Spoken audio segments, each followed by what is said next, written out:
Hello, ayan mga kalungso. Dito sa lugar namin, napakadami ditong mga istol-istol na pagkain. Pero bihira lang yung hindi, merong iba na hindi nagtatagal. Kasi siguro nawawalan din sila ng kapital. Pero dito sa lugar namin, ito lang nag-iisang natira na napakatibay, matagal na sila, ilang years na rin na nagtitinda ng mga kwek-kwek, ng mga fishball, at binabalik-balikan talaga sila ng dahil sa sarap ng kanilang sauce. Kapitbahay ko lang din sila. Ayan, ito yun oh.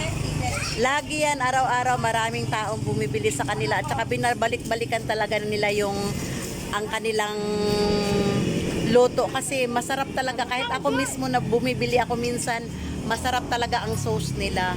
Kasi alam nyo naman sa mga kwek-kwek, sa mga fishball, french fries, siomai, tuna pie, at yung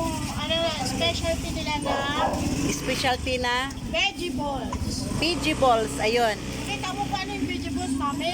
PG balls, ang PG balls, ito yung best seller nila, na PG balls. At binabalik-balikan dito mga kalungsod, araw-araw yan sa ginawa ng ating mahal na Diyos. Binalik-balikan nila kasi sa sarap ng kanilang sauce. Kahit ako mismo magsasabi ako niyan, masarap ang kanilang sauce. Kaysa i-compare mo sa ibang mga nagtitinda ng mga kapariyo nila ng paninda. At saka matibay talaga sila. Minana pa nila yan sa kanilang nawalang ina. Talaga ang negosyo ng kanilang pamilya. Ilang dekada na ang nakalipas, ano? Oo. Kaya kanina mas marami pang tao.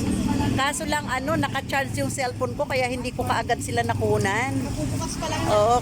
Kakabukas pa lang yan halos kasi anong oras lang nagbukas kanina? Mag-aalas 4 na, di ba? Oh. Ubos yan mga kalungsod, walang matira dyan. Marami pang maghahanap. Oh. Ang sarap kasi talaga ng sauce nila. Ito yung sauce nila, oh. Ilang dekada na sila nagbebenta ng ganito. Pamilya, negosyo ng pamilya nila, minana pa nila sa kanilang nawalang ina. Kakawala lang na kanilang ina nung nakaraang linggo. Pero iyan pa rin sila.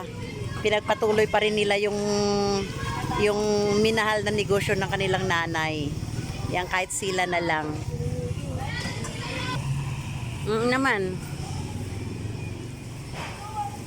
Ikaw, anong favorite mo dyan? PG balls. Oh, ako din PG balls ang binibili ko dyan eh. Ito yung aking kumaring, ang ganda ng buhok niya oh. Yan, si kuya din, PG balls ang kanya kinakain. Iyan talaga ang pinaka best seller dyan, PG balls. 2 piso lang kasi ang isa at saka masarap talaga. Masarap. Ayan, dumadami na naman uli ang ating mga tao. Mga kapitbahay lang din namin yan. Okay na. Oh. Kahit na mga taga ibang lugar din pumupunta din dito para bumili lang. Kasi masarap talaga ang kanilang sauce. Tsaka masarap din talaga yung timpla ng kanilang niluluto.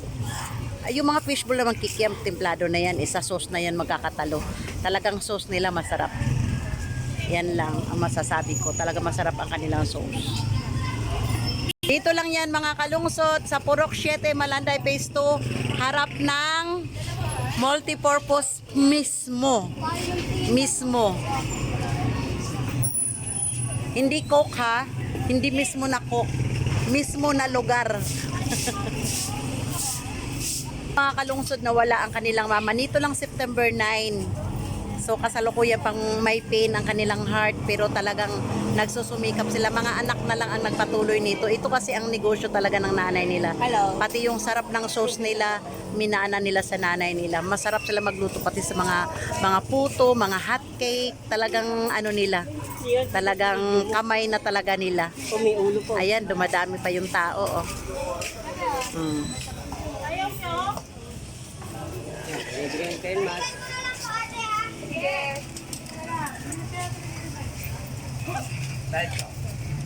Ayan, niluluto nila french fries naman. Ayan. Araw-araw yan, ganito ka busy yan. Araw-araw. medyo kaya ako sila bilang mga kalungsod, medyo na-touch ako kasi siyempre minahal ito na negosyo ng kanilang nanay pero pinagpatuloy nila. Ayan, magkakapatid na ang gumanap nito.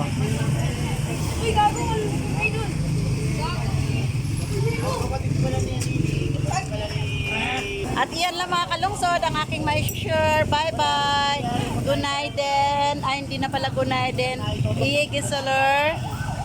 Marhaba. Salam.